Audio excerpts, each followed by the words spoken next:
Sejarah kebudayaan Islam. Kearifan Nabi Muhammad SAW dalam mewujudkan kedamaian. Yang pertama, kepercayaan masyarakat sebelum Islam. Pada awalnya, masyarakat Mekah adalah penganut agama Tauhid yang dibawa oleh Nabi Ibrahim alaihissalam dan kemudian dilanjutkan oleh putranya Nabi Ismail alaihissalam.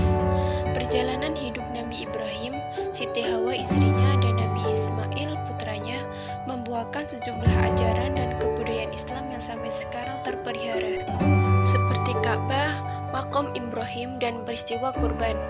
Bahkan proses perjalanan kehidupan keluarga ini dinapaktilasi oleh umat Islam dalam salah satu rukun haji. Setelah Nabi Ismail alaihissalam wafat, masyarakat Mekah mulai pindah menyembah selain Allah. Proses perpindahan kepercayaan itu berawal dari Amir bin Luwai, seorang pembesar suku Khuza'ah yang melakukan perjalanan ke Syam. Awal mulanya, saat dalam perjalanan ke Syam, dia melihat penduduk kota Syam melakukan ibadah dengan menyembah berhala. Dia tertarik untuk mempelajari dan mempraktikannya di Mekah. Lalu dia membawa berhala yang diberi nama Hubal dan diletakkan di Ka'bah. Berhala Hubal menjadi pimpinan berhala yang lainnya seperti Lata, Uzza, dan Manat. Dan akhirnya dia mengajarkan kepada masyarakat Mekah cara menyembah berhala, sehingga masyarakat meyakini bahwa berhala adalah perantara untuk mendekatkan diri kepada Tuhannya. Sejak itulah mereka mulai membuat berhala-berhala hingga mencapai 360 berhala yang diletakkan mengelilingi Ka'bah. Dan mulailah kepercayaan baru masuk ke masyarakat Mekah dan kota Mekah menjadi pusat penyembahan berhala. Di samping kepercayaan terhadap penyembahan berhala di masyarakat Mekah, ada kepercayaan lain yang berkembang di Mekah, yaitu menyembah malaikat, menyembah jin, roh, dan hantu. Yang kedua, kondisi sosial masyarakat Mekah sebelum Islam. Bangsa Arab memiliki karakter yang positif seperti pemberani, ketahanan fisik, kekuatan daya ingat, hormat akan harga diri dan martabat, penganut kebebasan, loyal terhadap pimpinan, pola hidup sederhana, ramah, ahli syair, dan sebagainya. Tetapi karakter baik mereka terkikis oleh kejahiliahan mereka. Mereka melakukan kebiasaan-kebiasaan buruk seperti minum khamr, sampai mabuk, berzina, berjudi, merampok, dan sebagainya. Mereka menempatkan kedudukan wanita yang sangat rendah. Perempuan dipandang ibarat binatang piaraan dan tidak memiliki kehormatan dan kekuatan untuk membela diri. Laki-laki memiliki kebebasan untuk menikah dan menceraikannya semuanya. Dan tradisi terburuk di masyarakat Arab adalah mengubur anak-anak perempuan mereka secara hidup-hidup. Karena mereka merasa terhina dan malu memiliki anak perempuan dan marah bila istrinya melahirkan anak perempuan. Mereka meyakini bahwa anak perempuan akan membawa kemiskinan dan kesengsaraan. Selain itu, sistem perbudakan berlaku di masyarakat Arab. Para majikan memiliki kebebasan memperlakukan budaknya, mempunyai kebebasan menyiksa budaknya, bahkan melakukan budaknya seperti binatang dan barang dagang yang bisa dijual atau dibunuh. Posisi budak tidak memiliki kebebasan yang hidup, yang layak dan manusiawi. Yang ketiga, kondisi ekonomi masyarakat Mekah sebelum Islam. Bangsa Arab memiliki mata pencaharian bidang perdagangan, pertanian, dan peternakan. Peternakan menjadi sumber kehidupan bagi masyarakat Badui. Mereka berpindah-pindah mengiringi ternaknya ke daerah yang sedang musim hujan atau ke padang rumput. Mereka mengonsumsi daging dan susu dari ternaknya, serta membuat pakaian dan kemahnya dari bulu domba. Selain masyarakat Badui, sebagai masyarakat perkotaan yang menjadikan peternakan sebagai sumber kehidupan. Dalam bidang ekonomi, riba sudah menjadi tradisi dan lazim dipraktikkan di Jazirah Arab. Bahkan Mekah sebagai pusat sudah terpengaruh sistem riba. Hal ini bisa terjadi karena terpengaruh dengan sistem perdagangan yang dilakukan oleh bangsa lain. Adapun alat transportasi utama saat itu adalah unta, yang dianggap sebagai perahu padang pasir. Unta merupakan kendaraan yang menakjubkan. Unta memiliki kekuatan yang tangguh, mampu menahan haus dan mampu menempuh perjalanan yang sangat jauh. Onta-onta ini pergi membawa barang dagangan dari satu negeri ke negeri lainnya untuk diperjualbelikan. Yang keempat, kondisi politik masyarakat Arab sebelum Islam. Pada masyarakat Arab pra-Islam dapat dibagi menjadi dua bagian berdasarkan: satu, penduduk kota atau al-hadwah yang tinggal di kota perniagaan Jazirah Arabia seperti Mekah dan Madinah. Kota Mekah merupakan kota penghubung perniagaan utara dan selatan. Para pedagang dengan kabilah-kabilah yang berani membeli barang dagangannya dari India dan Cina di Yaman dan menjualnya ke Syria di utara. Yang kedua, penduduk pedalaman yang mengembara dari satu ke tempat yang lainnya. Cara mereka hidup adalah nomaden atau berpindah-pindah dari satu daerah ke daerah lain. Mereka tidak mempunyai perkampungan yang tetap dan mata pencaharian yang tepat bagi mereka adalah memelihara ternak, domba, dan unta. Sebelum datangnya Islam, ada tiga kekuatan politik besar yang mempengaruhi politik Arab, yaitu Kekaisaran Nasrani Bizantium, Kekaisaran Persia yang memeluk agama Zoroaster, serta dinasti Himyar yang berkuasa di Arab bagian selatan.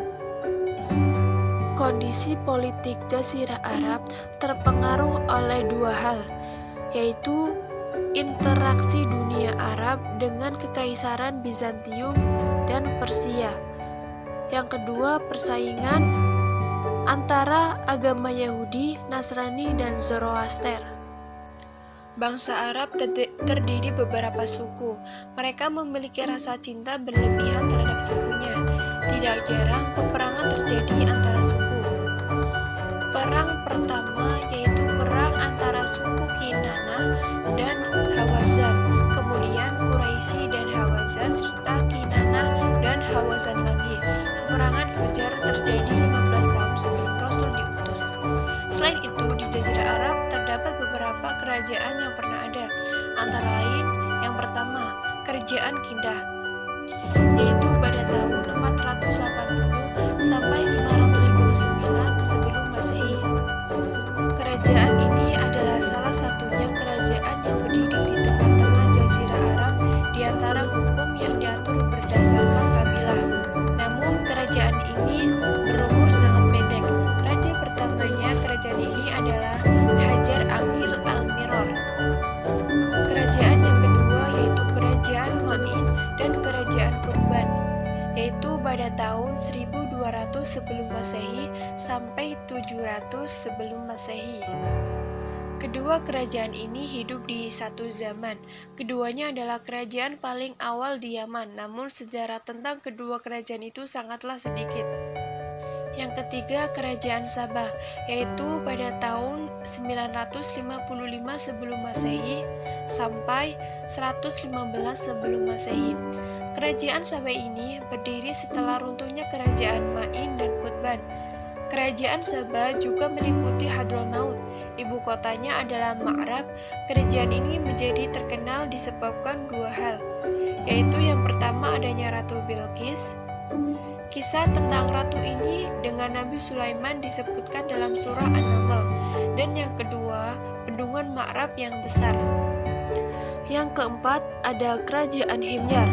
Kerajaan ini berdiri setelah runtuhnya Kerajaan Sabah dan menjadikan Zafar sebagai ibu kotanya. Kerajaan ini kemudian semakin mundur di akhir pemerintahannya, sehingga Yaman diduduki oleh orang-orang Romawi dan disusul kemudian oleh Persia. Yang kelima, yaitu kerajaan penduduk Romawi di Yaman. Yang keenam, pendudukan orang-orang Persia atas Yaman. Kisra Persia memerintahkan agar mengangkat Saif sebagai raja untuk seluruh Yaman. Setelah Saif terbunuh, Kisra mengirim Wahrus menjadi pengurus di Yaman dan tunduk di bawah pemerintahan Persia. Setelah Wahrus meninggal, dia digantikan oleh anak-anak dan cucunya. Tatkala Rasulullah diangkat sebagai Rasul, penguasa Yaman asal Persia saat itu adalah Badzan, salah seorang keturunan Wahrus. Rasulullah mengajak Badzan untuk memeluk Islam. Ia menyambut ajakan itu dan masuk agama Islam. Yang ketujuh yaitu Kerajaan Hira. Sejarah Kerajaan Hira ini mulai sejak abad 111 Masehi dan berdiri sampai lahirnya Islam. Kerajaan ini telah berjasa juga terhadap kebudayaan Arab karena warga negaranya banyak mengadakan perjalanan di seluruh Jazirah Arab, terutama untuk berniaga. Dalam pada itu, mereka juga menyiarkan kepandaian menulis dan membaca. Karena itu, mereka dapat dianggap sebagai penyiar ilmu pengetahuan di Jazirah Arab. Yang kedelapan, Kerajaan Ghazan. Nama Ghazan itu berasal dari mata air di Syam yang disebut Ghazan. Kaum Ghazan memerintah di bagian selatan dari negeri Syam dan di bagian utara dari Jazirah Arab. Dan yang kesembilan, yang terakhir yaitu Hijaz. Hijaz berbeda dengan negeri-negeri Arab yang lainnya. Negeri Hijaz belum pernah dijajah, diduduki dan dipengaruhi negara asing. Hal ini dikarenakan letak geografis dan negeri yang miskin, sehingga tidak menarik negara-negara lain untuk menjajahinya. Kota terpenting di daerah ini adalah Mekah, tempat Ka'bah berada. Pada awalnya Mekah dan Ka'bah dikuasai oleh Nabi Ismail, kemudian putra sulungnya Nabi, dan dilanjutkan oleh penguasa-penguasa kabilah Jurhum. Kemudian suku Jurhum digantikan oleh suku Khuza'ah yang datang dari Yaman setelah runtuhnya bendungan Ma'rib dan berkuasa di Makkah selama 300 tahun. Dalam abad ke-5 Masehi, suku Quraisy merebut kekuasaan Makkah dan Ka'bah dari Khuza'ah. Makkah mengalami kemajuan di bawah kekuasaan suku Quraisy. Selain itu, suku Quraisy mengatur urusan yang berkenaan dengan Ka'bah, yaitu ada 10 jabatan tinggi yang dibagikan kepada kabilah dari suku Quraisy, yaitu Hijabah atau penjara kunci Ka'bah. Yang kedua, Siqoyah, penjara air mata Zamzam. Diyat, kekuasaan hakim sipil dan kriminal.